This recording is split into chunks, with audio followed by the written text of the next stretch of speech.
দেখি আমি এখান থেকে ঠিক আছে সাদা কালো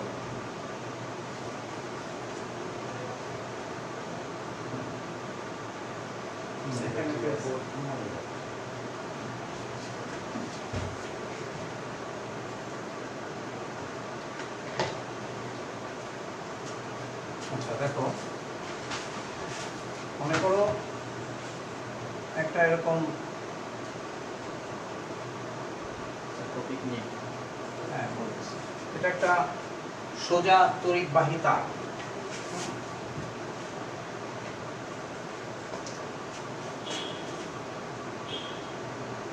তড়িৎবাহী তারের উপর চৌম্বক বল। আচ্ছা এখন তড়িৎবাহী তারের উপর চৌম্বক বল কথাটা মানে কি? একটা তড়িৎবাহী তারের উপর চৌম্বক বল কখন কাজ করবে? তড়িৎবাহী তারের উপর চৌম্বক বল কখন কাজ করবে? যখন বাইরে থেকে চুম্বক বল দেওয়া হবে যখন চৌম্বক ক্ষেত্র কাজ করবে, ঠিক আছে? তা আমরা এটা একটা আইডিয়াল কেসের জন্য এটাকে আমরা ডিরাইভ করি। মনে করো এরকম ভাবে একটা বি চৌম্বক ক্ষেত্র এখানে আছে, বি চৌম্বক ক্ষেত্র এরকম ভাবে বোর্ড বরাবর একটা চৌম্বক ক্ষেত্র বি আছে এবং এটার মধ্য দিয়ে তারের মধ্য দিয়ে আই প্রবাহ প্রবাহিত হচ্ছে, ঠিক আছে? এবং এই বরাবর বলতেছে বোর্ডের সমতলে আমি যেভাবে ড্র করলাম এই হলো বি এভাবে ক্লিয়ার বি চৌম্বক ক্ষেত্র ক্লিয়ার করতেছে। এখন এটা হচ্ছে সোজা পরিবাহী তার। এই পরিবাহী তারের দৈর্ঘ্য আমি এল চিন্তা করলাম, এল দৈর্ঘ্যের একটা পরিবাহী তার। এখন আমরা যেটা জানি যে এই তারের ভিতর দিয়ে তড়িৎ প্রবাহিত হচ্ছে মানে হলো আধান প্রবাহিত হচ্ছে এবং তড়িৎ প্রবাহ বলতে আমরা ধনাত্মক আধানের প্রবাহকে বুঝি। তাহলে আই প্রবাহিত হচ্ছে মানে ধনাত্মক আধান প্রবাহিত হচ্ছে, এরকম যদি চিন্তা করি তাহলে ধনাত্মক আধান প্রবাহিত হচ্ছে যে আধানের তারণ বেগ বা ড্রিফট ভেলোসিটি আমরা ভি মনে করতে পারি, ঠিক আছে? তো ওই যে আমরা তড়িৎবাহী মানে আধানের উপর যে চুম্বক বল ক্রিয়া করবে, যেমন এই তারের উপর চুম্বক বল ক্রিয়া করার কারণ কি?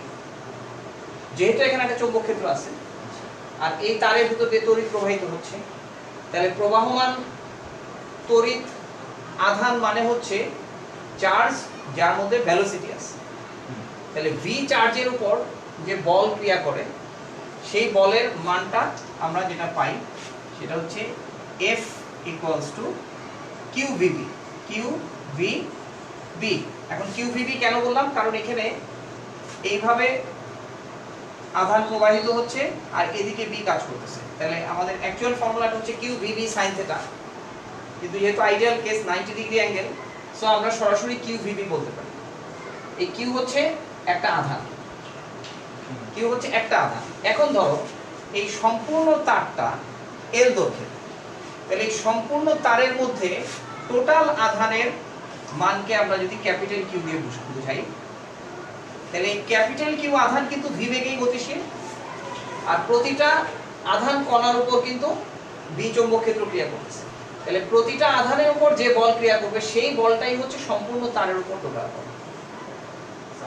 মানে এই বিন্দুতে প্রতিটা বিন্দুতেই তো আধান, যে আধানগুলো ভি বেগে গতিশীল, তাহলে তারের মধ্যে প্রতিটা বিন্দুতে যে আধানগুলো থাকবে সেই আধানগুলোর উপর ধনাত্মক আধান। আমরা তড়িৎ প্রবাহ বিবেচনা করলে প্রাথমিক মানে আমরা যেটা করি আমরা মনে করি ধনাত্মক আধানই প্রবাহিত হচ্ছে। আচ্ছা, এই বিষয়টা আমরা যখন হল ইফেক্ট করব না, এই বিষয়টার আরেকটা ব্যাখ্যা আমরা যাব যে আসলে যে ঋণাত্মক আধান প্রবাহিত হয়, ধনাত্মক আধান প্রবাহিত হয় না, সেটা আমরা হল ইফেক্ট দিয়ে বুঝবো, সেটা পরের আলোচনা। কিন্তু আপাতত আমরা আধান প্রবাহ বলতে আমরা বুঝতেছি পজিটিভ চার্জ প্রবাহিত হচ্ছে। আর যদি বলি নেগেটিভ চার্জের প্রবাহ, তখন আমরা চিন্তা করব নেগেটিভ চার্জ উল্টা দিক থেকে প্রবাহিত হচ্ছে, এইভাবে চিন্তা করব। কিন্তু এমনিতে আমরা ধরে নিচ্ছি পজিটিভ চার্জ ভি বেগে প্রবাহিত হচ্ছে। আচ্ছা, তাহলে F = Q × VB। QVB কেন বললাম? কারণ এখানে V এর ডিরেকশন আর B এর ডিরেকশন 90 ডিগ্রি, তাহলে QVB। এখানে Q হচ্ছে মোট আধান, ঠিক আছে? V হচ্ছে আধানের তারণ বেগ আর B হচ্ছে চৌম্বক ক্ষেত্র, ঠিক আছে? আর আমি বলছি এই তারটার দৈর্ঘ্য ছিল L। তাহলে এখন এই রিলেশনটাকে আমরা এক নাম্বার রিলেশন বা এটা হচ্ছে মূল জিনিস আর কি, মূল সমীকরণ আমরা। স্যার আমি ওইটা বুঝি না, আপনি যে স্যার কিউটাকে বড় হাতে বললেন যে একটা হ্যাঁ, কিউটা বড় হাতের এই জন্য বলছি যে আমরা যখন এই F equals to Q into V cross B বলি, এই যে ফর্মুলাটা যখন লিখি তখন এখানে Q হচ্ছে আধান কণা, আচ্ছা হ্যাঁ কিন্তু এখানে কি আধান কণা আছে? এটা তো পুরো একটা তার। পুরো তার, জি স্যার। তাহলে সম্পূর্ণ তারের প্রতিটা আধান কণার উপর বল কাজ করবে। আচ্ছা তাহলে ওই প্রতিটা আধান কণা মিলিয়ে এই সম্পূর্ণ তারের মধ্যে মোট আধানের পরিমাণ হচ্ছে কি? আচ্ছা আচ্ছা।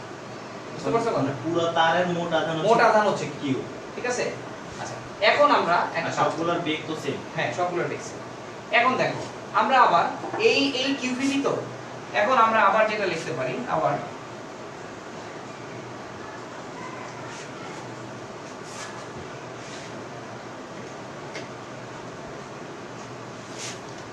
তাহলে এই তারের মনে করো একটা প্রস্থচ্ছেদ ক্ষেত্রফল আছে a, এই তারের প্রস্থচ্ছেদ ক্ষেত্রফল হচ্ছে a। আমার তো কলম তো আমার সাথে জিনিসটা দেখতেছে, এই কলমটা কাল ছিল, কলম কিনতে গিয়ে আমি কলম কেনাম।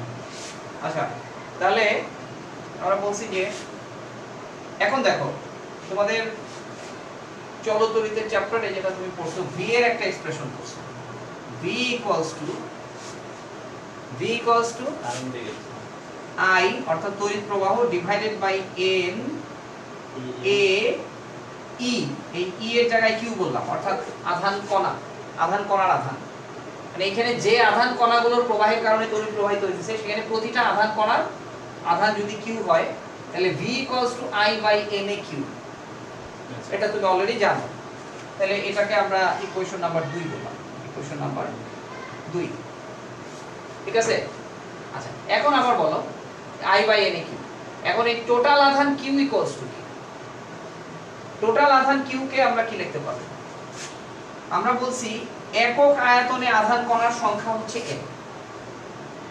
দেখো, একক আয়তনে আধান কণার সংখ্যা হচ্ছে n।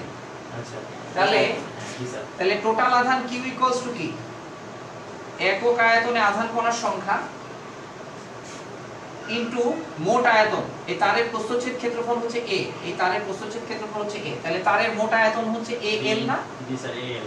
তারের প্রস্থচ্ছেদ ক্ষেত্রফল হচ্ছে al, তাহলে প্রস্থচ্ছেদ ক্ষেত্রফল যদি al হয় তাহলে আমরা প্রথম হলো আচ্ছা al, আচ্ছা স্যার এটা স্যার একক আয়তনে কেন, একক ক্ষেত্রফলে না না? না, একক আয়তনে আধান তো হলো থ্রি ডাইমেনশনাল, পুরো মানে মানে বস্তুটার ভেতরে আধান থাকে, আচ্ছা তারের সারফেস দিয়ে তো খালি আধান প্রবাহিত না, তারের ভিতর দিয়ে আধান প্রবাহিত হয়। তাহলে আধান কণা যখন প্রবাহিত হবে, যেমন মনে করো কপার ওয়্যার, কপার ওয়্যারের প্রত্যেকটা অ্যাটম থেকে আধানগুলো এক অ্যাটম থেকে আরেক অ্যাটমে যাবে, আচ্ছা তাহলে একক আয়তনে আধান কণার সংখ্যা, তাহলে আধান কণার একক আয়তনের সংখ্যাকে মোট আয়তন দিয়ে গুণ করলে মোট আধান কণার সংখ্যা পেলাম, সেটাকে এখন আধানের ক্ষুদ্র আধানের পরিমাণ স্মল কিউ দিয়ে গুণ করলাম, ঠিক আছে? তাহলে এই Q equals to m a l into Q, এটা দিলাম ইকুয়েশন নাম্বার 3। এখন 3 এবং 2 এর ফলাফল যদি আমি একে বসাই দেই তাহলে দেখো f এর মানটা কি আসে। f ইকুয়ালস টু q এর মান বসাইলাম n a l q, এটা হচ্ছে q এর মান, আর v এর মান বসাইলাম I by n a q, আর b তো b আগে b থাকলো, তাহলে লক্ষ্য করো a a ক্যান্সেল হয়ে গেল, n n ক্যান্সেল হয়ে গেল, q q ও ক্যান্সেল হয়ে গেল, তাহলে চমৎকার ভাবে একটা সিম্পল রিলেশন আসলো I L B, F equals to I L B। তাহলে তাহলে আমরা পেলাম চৌম্বক বলের মান F equals to I L B, বুঝতে পারছো?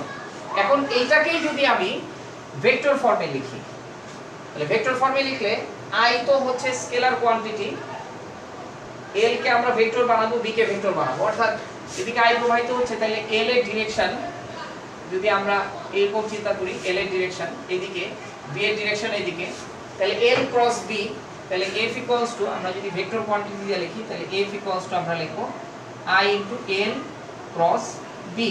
এখন দেখো l ক্রস b লিখলে এখানে l এবং b এর মধ্যবর্তী কোণ 90 ডিগ্রি ছিল, তাহলে এখানে 90 ডিগ্রি হওয়ার কারণে আলটিমেট ডিরেকশনটা এটাই আসবে, তাহলে f ইকুয়ালস টু এটাকে আমরা লিখব f vector equals to I into l cross b, ঠিক আছে? এই qvb থেকেই দেখো qvb আর এটা হচ্ছে l ক্রস b, আর একদম খুব সিম্পল ভাবে যদি আমরা আনি এই এত কিছু বর্ণনা না দিয়ে দেখো খুব সহজে আবার এই সম্পর্কটাকে আনি f equals to q b b লেখা বোঝা যাচ্ছে না একদম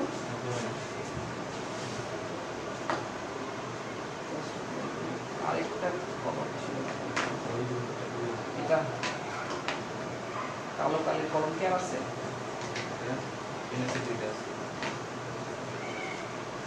আচ্ছা f equals to q v b আচ্ছা দেখো তো q কে আমরা i বাই t লিখতে পারি তাই না I bet it is আচ্ছা একক সময় প্রবাহিত v কে আমরা লিখতে পারি l q কে আমরা না সরি q কে আমরা লিখতে পারি it একক সময় কারণ i equals to q by t q কে আমরা লিখতে পারি i into t R l K v কে লিখতে পারি l by t L by T is মানে l দৈর্ঘ্য t সম অতিক্রম করবে আধান into b দেখো t t ক্যান্সেল হয়ে গেল i বুঝতে পারছো জিনিসটা খুব সহজেই আসে তো এটা হলো তড়িৎবাহী তারের উপর চৌম্বক বল F equals to I into L cross B এবং এইটাই আমরা কাজে লাগাবো এরকম কুণ্ডলীর টর্ক বের করার জন্য এটা আমরা পরবর্তী ক্লাসে করব একটা কুণ্ডলীর মধ্যে চৌম্বক ক্ষেত্রের মধ্যে যদি একটা কুণ্ডলী স্থাপন করা হয় তাহলে সেটার উপর টর্ক কি হবে এটা আমরা তাহলে আজকে এই পর্যন্ত থাকো আমরা ইনশাআল্লাহ আগামী ক্লাসে হল ভোল্টেজ আগামী ক্লাসে আলোচনা হল ইফেক্ট হবে নেক্সট এটা? পর্যন্ত কইরা দিয়ে লিখেছি কোন পর্যন্ত পড়ে আসবো না যতটুকু পর্যন্ত পারো পড়ে আসো আর আলোচনা তো চলবে যা বুঝবে না যদি মনে করো যে এটা বুঝি লাগবে না আলোচনা তাহলে আলোচনা করবে ঠিক আছে